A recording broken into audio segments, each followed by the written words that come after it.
চলছে এই মুহূর্তে জোর কদমে। আর সেই বিষয়ে আপনাদেরকে হিন্ট দিয়ে দিই, এই মুহূর্তে উত্তর কলকাতা লোকসভা কেন্দ্রের বিজেপি প্রার্থী তাপস রায় আমরা দেখতে পাচ্ছি, তাপস রায় তিনি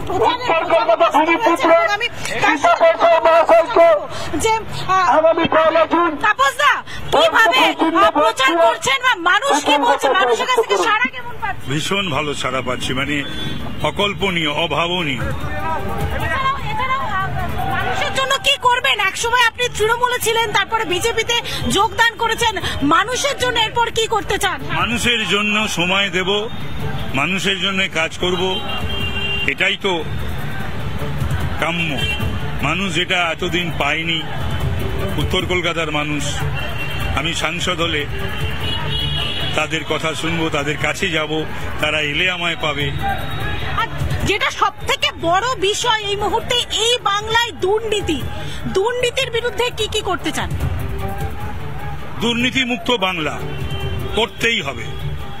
দুর্নীতি এবং তৃণমূল সমর্থক, এটা আমাদের সকলের লজ্জা। এটা তো হওয়ার ছিল না, এটা কেন হলো?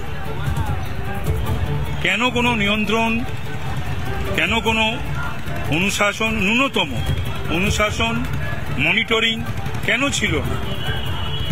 কেন এই সমস্ত করতে দেওয়া হলো এবং করে ওরা পার পেল? এগুলো যদি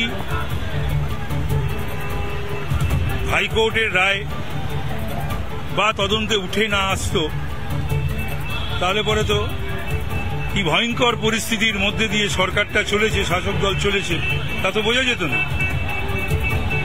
দুর্নীতির